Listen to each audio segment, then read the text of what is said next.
Muito bem, vamos lá. Debate pegou fogo em capitalismo versus comunista. Comunismo, outro debate. Como não tem corte, a gente tá no modo foda-se aqui, ó. A gente vai clicar e seja o que Deus quiser. Vamos ver.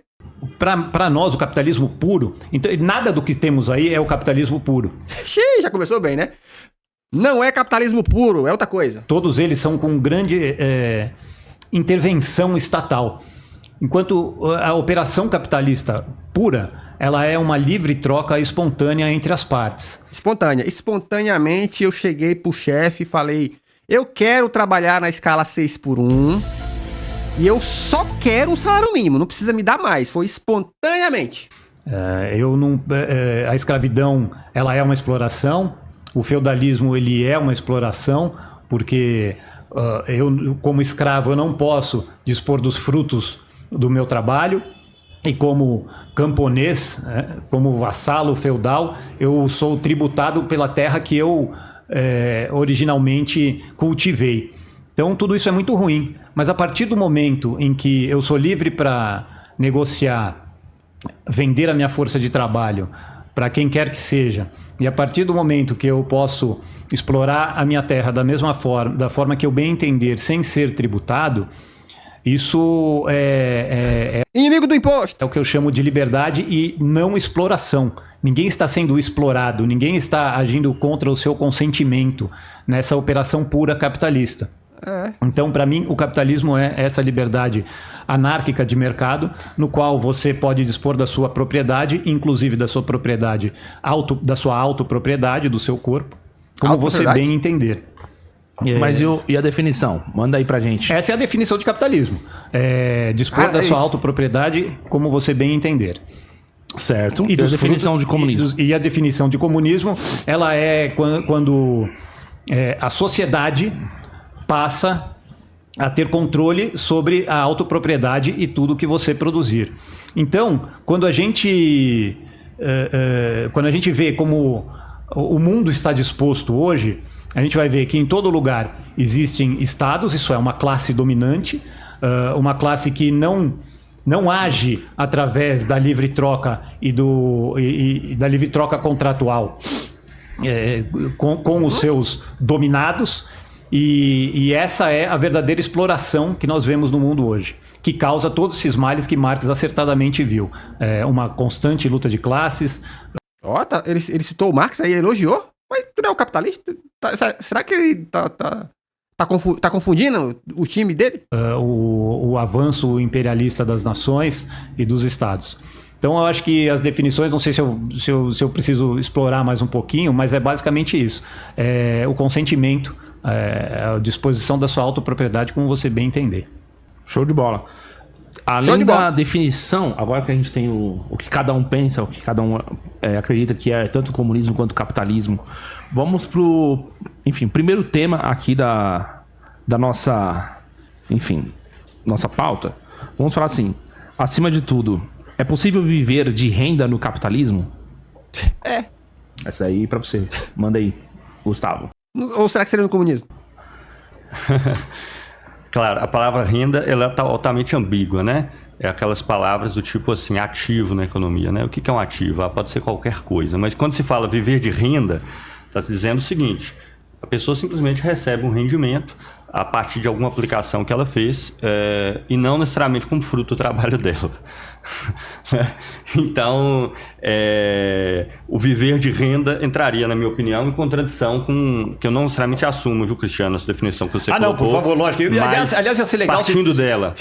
Se você desse um passo para trás aí e discutisse um pouco o que eu falei, porque eu tenho certeza que devido a maciça superestrutura ideológica do Estado no controle dos seus explorados, praticamente ele vai ser, essa minha visão do que é capitalismo e do que é liberdade, ela vai ser eliminada do mapa, porque ela não é interessante para a classe dominante. Então o que eu falei Mas ele tá falando igual o Gaio Fato? Falando classe dominante, não é verdade?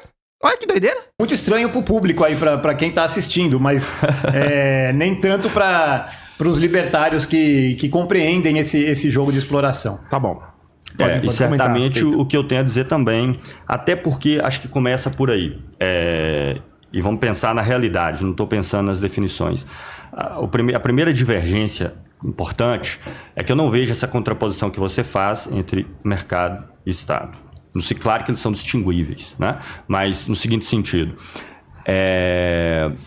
o Estado não é um outro do mercado privado, das trocas e etc. Mas o mercado exige a existência do Estado.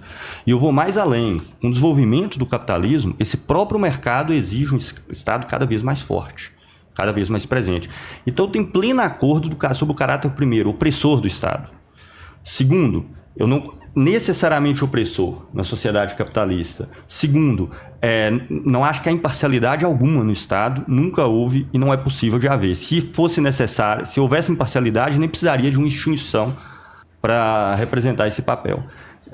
Então eu compartilho desse aspecto opressor. Sim, mas vamos voltar um pouquinho, que eu acho que isso aí é um ponto fundamental. Aonde o mercado demanda um Estado? É o ponto que eu iria continuar. Boa, exatamente.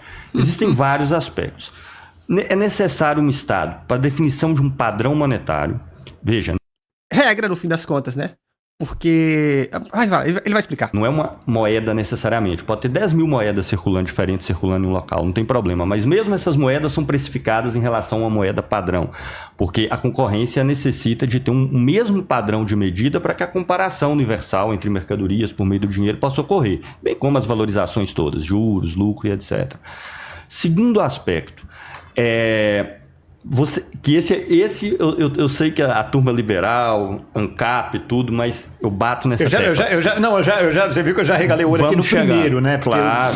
Chegando. Sim, a regulamentação de uma jornada de trabalho, salário mínimo e etc. é uma exigência do próprio mercado. Por quê? Porque à medida que está dada situações de luta em cada unidade produtiva, porque o trabalhador ele só pode atuar com relação ao capitalista nesse negócio, nesse contrato, coletivamente. Porque o capitalista tem um poder que o trabalhador não tem. O capitalista pode demitir o trabalhador não pode demitir o capitalista. Ele só tem força realmente de negociação na medida que ele atua coletivamente. Qual que é o problema? Na medida que se tem conquistas num lugar e não se tem no outro, na medida que se tem avanços numa empresa e não se tem na outra, o Estado entra para regulamentar e criar condições iguais de concorrência. Então, veja, a organização dos trabalhadores pode fazer com que a jornada seja menor, pode fazer com que o nível salarial, o salário mínimo, o piso de um setor seja um pouco maior, mas essa regulamentação é uma exigência que as próprias empresas colocam.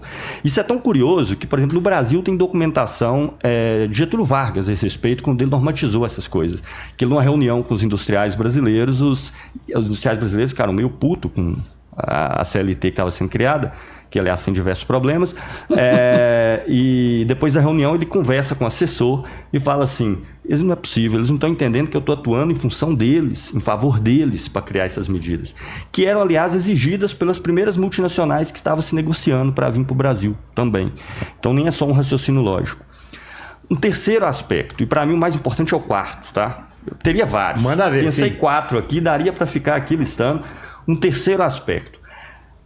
Longe de ser liberdade, o mercado é tudo menos livre. Né? A ideia de liberdade a gente tem porque o dinheiro nos separa de tudo, então parece que eu faço o que eu quero, né? A partir do dinheiro, mas as condições para se fazer realmente elas são as mais diversas. E na concorrência o tamanho do capital é decisivo.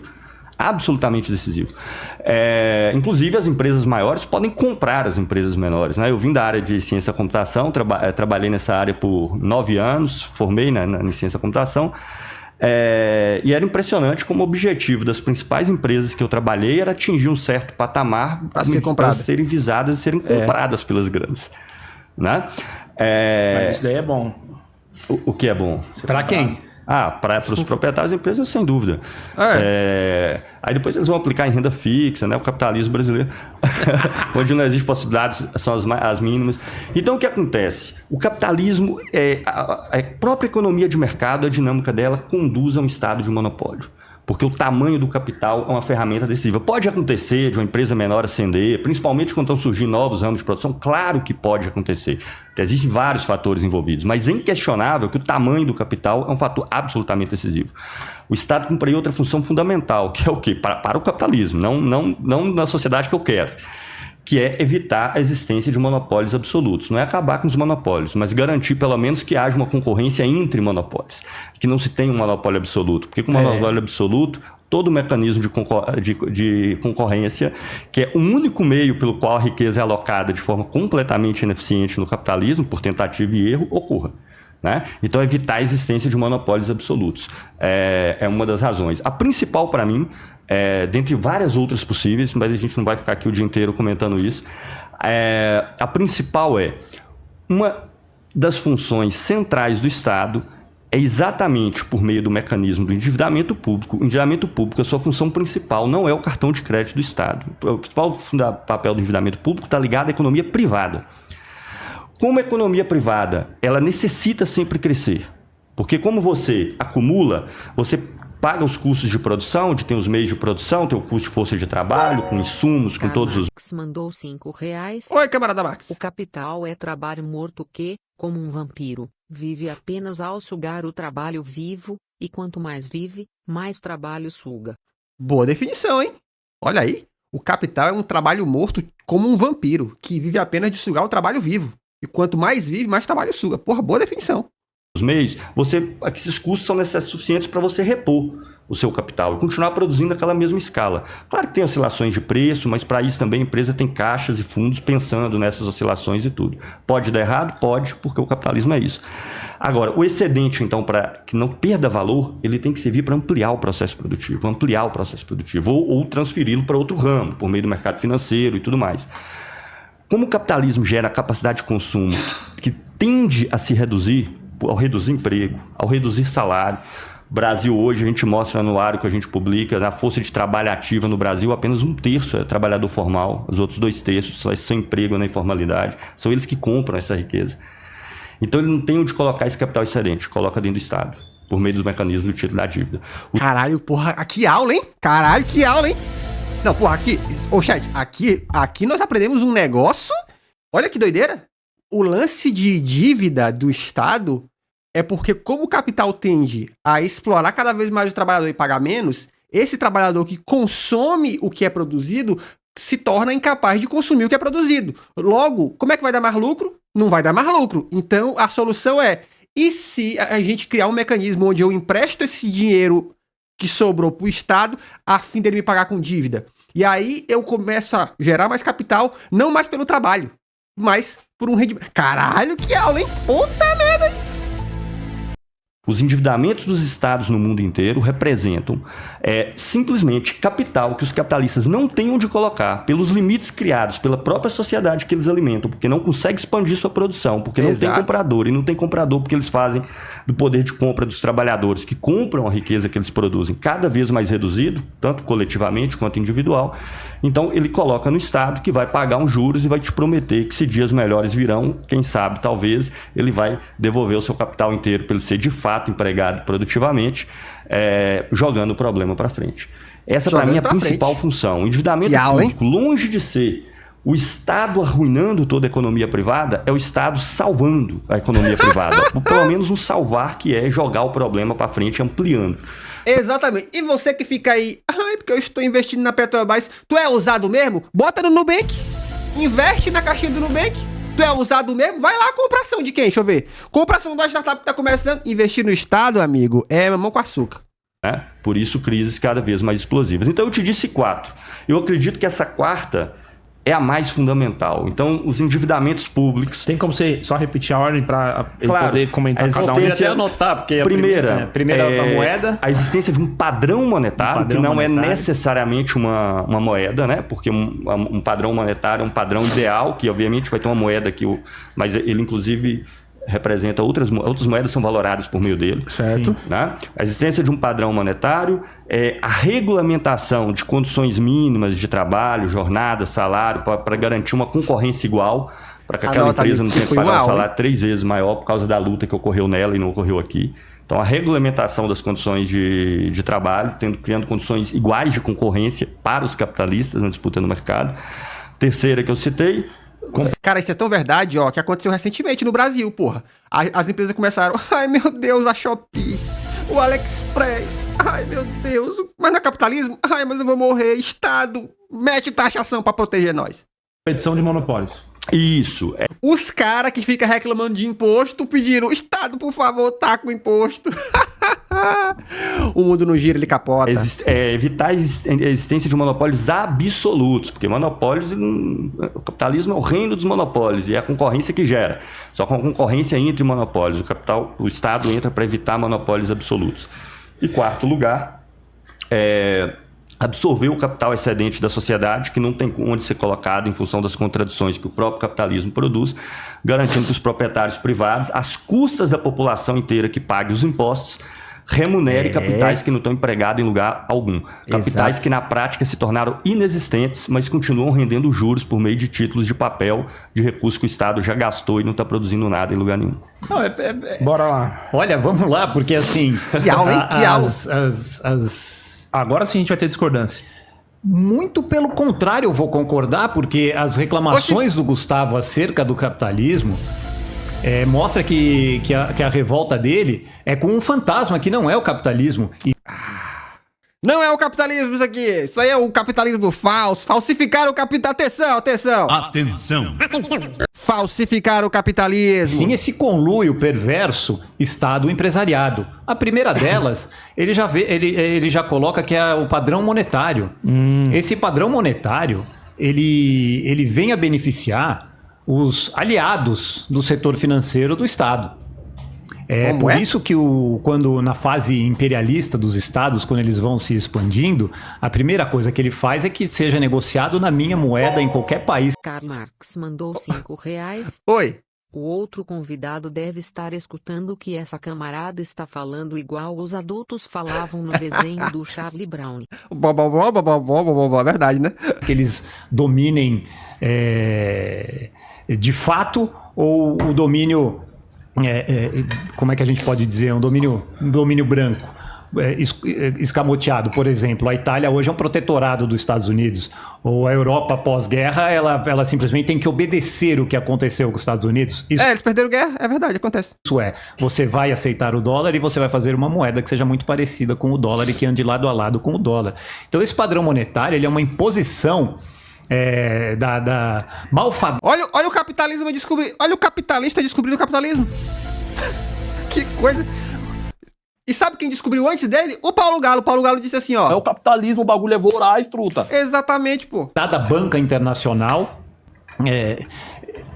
em conluio com o Estado contra o livre mercado. Então, eu concordo que esse é um problema gravíssimo, mas não do capitalismo, da livre troca e das trocas espontâneas entre pessoas. Não, muito pelo contrário. Quando o Estado age assim, ele age impondo e não oferecendo a liberdade para você usar o dólar. Muito pelo contrário, ou qualquer outro padrão monetário que a gente esteja falando. Mas como que seria uma sociedade no libertarianismo sem o Estado exercendo esse papel? É outra coisa, não é capitalismo, é libertarianismo? Ter o padrão monetário. Como sempre foi, a moeda ela emerge da competição de mercado, da livre troca. Na verdade, a moeda emerge geralmente de um rei que fala assim, ó, bota minha cara nesse pedaço de metal aí. Geralmente assim, né? Qual é a melhor mercadoria para que nós possamos trocar? Durante muito tempo, enquanto não havia nenhuma imposição de padrão monetário estatal, foi o tal do ouro que foi escolhido como essa moeda. Muitas outras foram tentadas, né? Porque a moeda tem que ter certas características de divisibilidade, de padrão, de homogeneidade e o metal... E de um império te forçando a usar ela. É isso aí também. O que se prestou a isso por uma seleção de mercado foi o ouro. Independente de qualquer intervenção estatal. Por mais que monarcas e faraós imprimissem sua face na moeda para dizer que ele era o garantidor, toda a falsificação dela, qualquer peso abaixo, ela era ignorada pelo mercado ou era desvalorizada conforme seu peso. Então, não valia nada a cara ali, valia o peso. E aí, o que esses caras faziam? Os caras tinham um cofre com ouro? Era isso? Não era isso? Ou tu esqueceu disso também? A pureza dessa moeda. Esse é o padrão monetário do livre mercado, escolhido espontaneamente pelas pessoas. Espontaneamente. Aquele acordo de Bretton Woods foi espontâneo. Os caras um dia acordaram e falaram assim: ó, galera, vocês estão fazendo o quê? Bora pra uma reunião ali no RH. Bretton Woods. Cada um elege e escolhe qual é a melhor moeda. Eu escolhi, por exemplo, vou dar um exemplo pra vocês. Eu escolhi usar Pix. Um dia eu tava aqui e apareceu aqui, ó. E se tu usasse o Pix? Foi do nada, tá? Não foi porque o governo brasileiro falou assim: o Zuckerberg quer meter um negócio no WhatsApp. Vamos fazer o seguinte: vamos dar um freio no Zuckerberg. O Zuckerberg foi lançar e o governo brasileiro falou assim: peraí. Aí seguraram o Zuckerberg por umas 2 semanas, lançaram o Pix e todo mundo. Minha nossa, No caso foi o ouro. Segundo, quando ele coloca... Quando o Gustavo colocou ali que o Estado exige regulação. A imposição de regulações, principalmente trabalhistas em cima das empresas, é o Estado fazendo um conluio com sindicatos, não só laborais, como patronais. Aliás, Vargas, que você citou aqui... Peraí, você tá me dizendo que o Estado escolheu fazer uma aliança com o povão pobre e não com o empresariado rico? Rapaz, que chocante, hein? É exatamente isso. O grande acordo do ditador Vargas foi colocar de dois lados ali as elites sindicais, patronais e laborais e fazer um grande arranjo brasileiro de qual esses sairiam os vencedores. Esses estariam de braços dados com o Estado e aqui vamos voltar um pouco. De braço dado com o Estado. Paga o salário mínimo. De braço dado com o Estado. Pois isso tudo é... plano de saúde, hein? De braço dado com o Estado, hein? No comecinho, né? Quando eu pedi pra gente ir um pouco nessa sua crítica. Não, porque ele já ia falando... Cara, olha que doideira, né? Olha, a gente estuda essa história, né?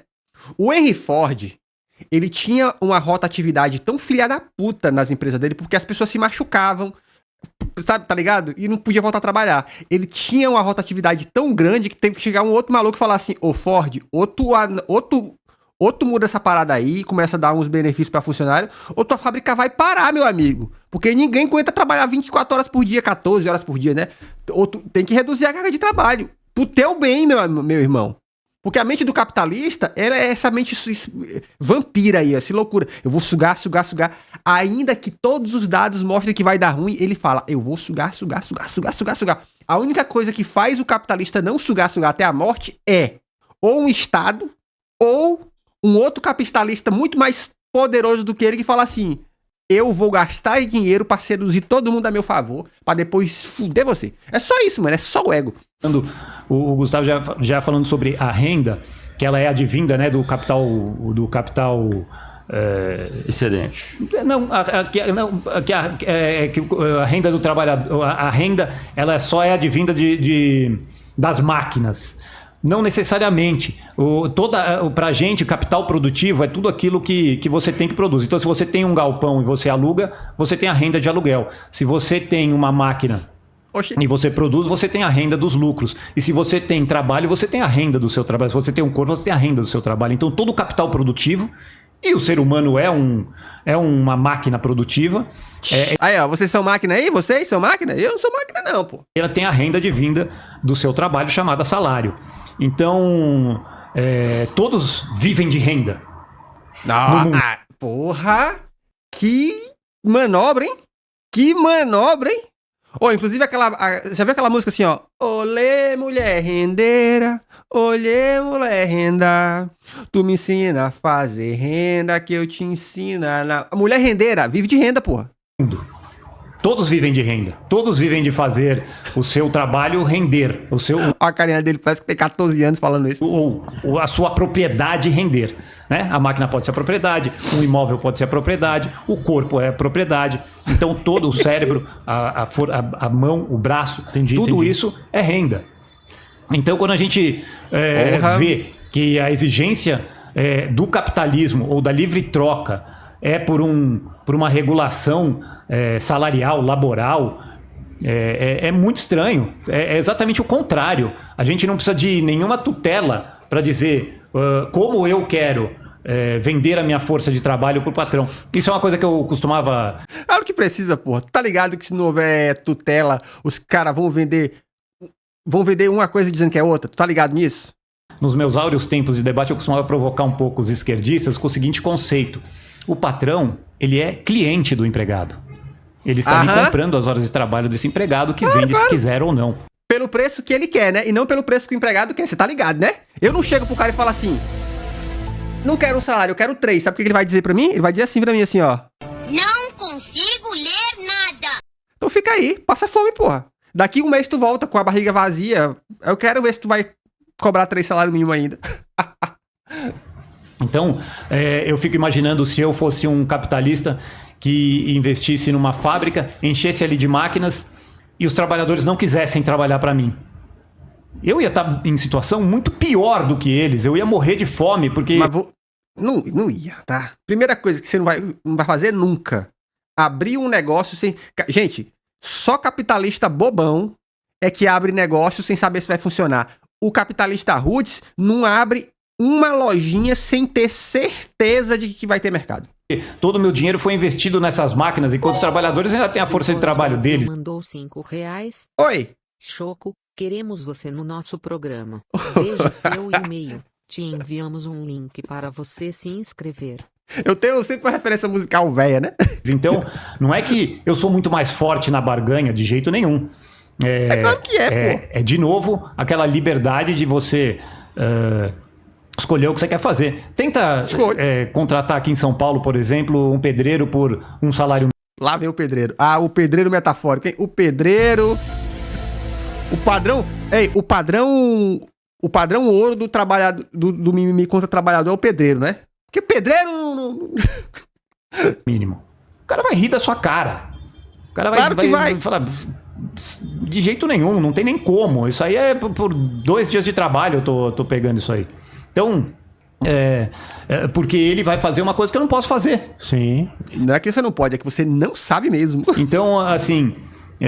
não, esse conluio de regulamentação trabalhista, ele é a força do Estado para controlar a sua classe dominada, né? Que são os trabalhadores de todas as matizes. Oxe, por que tem... Olha o 38 aqui no monitor. Porque o cara que investe é um trabalhador, o cara que opera uma máquina é um trabalhador.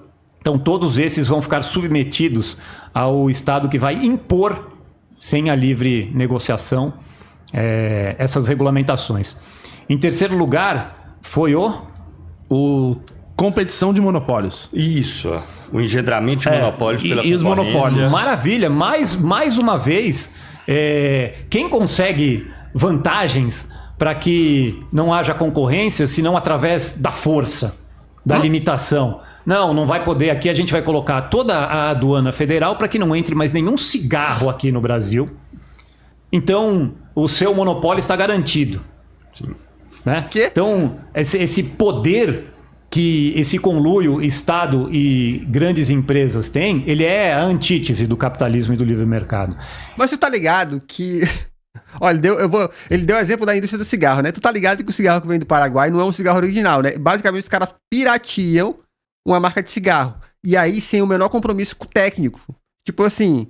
a Anvisa regulamentou que só pode ter 1 grama de nicotina. Os caras do pirata estão um pouco se fudendo pra isso. Eles colocam 3, tá ligado? Você entendeu que é por isso, né? Que existe Estado também pra regulamentar, fiscalizar. Por quê? Porque o empresário não vai fazer isso, né? E depois...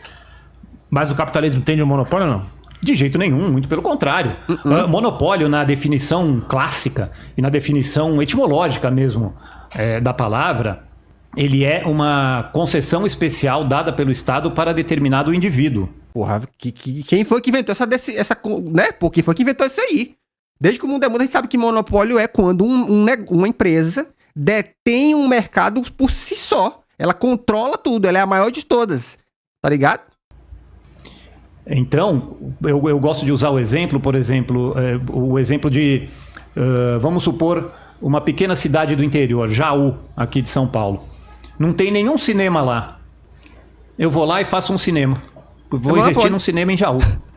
Só vou ter eu de cinema ali. Quem está impedido de pôr o cinema ali? Porra, mas aí você tá... Aí o exemplo é ruim. Por quê? Porque dentro do monopólio, não é só que não tem concorrente. É que aquela empresa, ela trabalha de diversas formas para evitar que exista concorrência. Se só tem um cinema lá, talvez até não seja um monopólio pela questão do tempo. Mas a partir do momento que você impede que outras venham, como é que você impede? Com acordos, você ganha tanto dinheiro que você consegue jogar o preço lá para baixo. Tá ligado? Tem vários fatores aí. Ninguém. Se eu chegar no prefeito e falar, ó, é só esse cinema aqui, a licença agora a gente passa uma lei aqui que para ter outro cinema ele precisa pagar uma outorga, não pode colocar e pronto. O monopólio está garantido por lei. Na livre troca capitalista, ninguém vai poder fazer isso. Se o cara do lado vender um imóvel, o cara enfiar um cinema ali do lado do meu cinema, fim do monopólio. E aí a gente vai para a liberdade de preços, que é muito interessante. O mercado ele funciona como um leilão, né? Isso aí pouca gente se atenta para isso. Se eu vender uma bicicleta por R$1 milhão, o que isso vai estar falando para a sociedade? A bicicleta Tem é gente cara. pagando caro por bicicleta. Que vender bicicleta dá um lucro dos diabos, gigantesco. Então eu vou ofertar por 999 mil, 998, 997. A gente vai chegar até os R$12 mil. Você sabe que no mundo real não é assim que funciona, né, gente? Gente, ó, quando eu fiz um curso chamado Técnico de Manutenção de Celular. Isso é 1900 e bolinha, tá? Naquela época, qualquer conserto de celular era R$100. Qualquer conserto, qualquer coisa. Quando eu descobri que os caras compravam peça de conserto por 50 centavos, eu fiquei em choque. Falei, caralho, mano, custa 50 centavos essa peça e o cara cobra R$100? Então, amigo, no capitalismo, não existe concorrência suficiente para baixar preço, irmão. Não acontece. É mais fácil os caras se juntar, vamos manter aqui um padrão, do que qualquer outra coisa. Esse sistema de transmissão de informações é o que vai fazer o cara colocar um cinema do lado do meu ou não. Se eu estiver lucrando R$1 milhão por filme num cinema, imediatamente todos os recursos da sociedade vão para fazer cinemas em Jaú. Entendi. Entendeu? Então, isso é muito importante. E por último, e não menos importante, talvez mais importante, que o Gustavo falou que é um dos problemas do capitalista rico, onde ele vai enfiar dinheiro, né? E o Estado vai dar títulos públicos sem fazer absolutamente nada. Muito pelo contrário, né? A gente sabe que não é absolutamente nada disso. O Estado perdulário, no afã de ajudar os seus compadres, grandes empresários, grandes forças sindicais, grandes banqueiros, ele tem gastos. E esses gastos, eles têm que ir muito além da capacidade de tributar. Porque apenas tributar, muitas cabeças rolarão, né? A gente... revoltas tributárias ou revoltas fiscais, revoluções fiscais foram a tônica da sociedade por muito tempo. Então, há uma nova forma, né? Vamos capturar...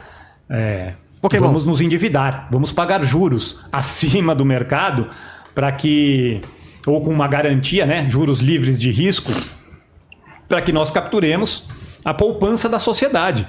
No fim, o endividamento público é isso. Ele retira a poupança que seria destinada a atender outras demandas da sociedade, porque, ao contrário do que o Gustavo falou, o capitalista sempre vai ter onde colocar dinheiro, porque... Vai. Ilhas Caimã. As demandas do homem são ilimitadas. Sempre vai ter demanda a ser atendida. Entendi. A gente nunca vai ficar... Errado. Discordo, cara. Ele parte do princípio de que a gente tá falando de pouco dinheiro, a gente tá falando de muita grana. Amigo, tem gente que tem dinheiro para um caralho. Uma quantidade pornográfica de grana. Não tem onde alocar tanto recurso, cara. Você sabe que não tem. Assim, o homem nunca está satisfeito. Essa é a própria... Exatamente por isso que ele vai dispor esse dinheiro pro Estado. Porque ele não tá satisfeito, ele quer continuar lucrando. Ele não vai botar no capital de risco, cara. Natureza humana. Nós sempre queremos mais, sempre queremos mais conforto. A nossa condição natural é a condição de escassez. E até para produzir o que já é produzido, o capital precisa ser reposto, porque ele deprecia com o tempo. E para atender novas demandas, o investimento é sempre necessário. Então, muita gente fala, o desemprego que vai gerar a inteligência artificial. É a mesma história que todas as inovações tecnológicas. Porra, eu vou dar de novo o exemplo da tecnologia que você tá falando aí. Olha pro líder de mercado aí, iPhone. Vê o que ele mudou nos últimos 3 ou 4 lançamentos? Quase nada, irmão. Quase nada. Por quê? Porque não precisa. Que vieram desde o advento da roda, causa... vou estar desempregado. O cara que carregava nas costas com a roda vai estar desempregado. E não, porque as demandas sempre serão ilimitadas da humanidade. Então, assim, é evidente que a gente fica revoltado quando a gente vê o governo pagando juros absurdos. É evidente que a gente fica revoltado quando a gente vê o governo ajudando monopólios. E é evidente que a gente fica revoltado quando a gente vê o governo inflacionando a nossa moeda. O seu sentimento de revolta é o mesmo que o meu. Eu só te chamo para lutar nessa revolução ao meu lado. É isso. É isso. Tá aí, né? Tivemos uma aula aqui foi uma aula boa do Gustavo lá. Mas tá aí. Se inscreve nesse canal, aqui tem vídeo todo dia. E tchau, obrigado.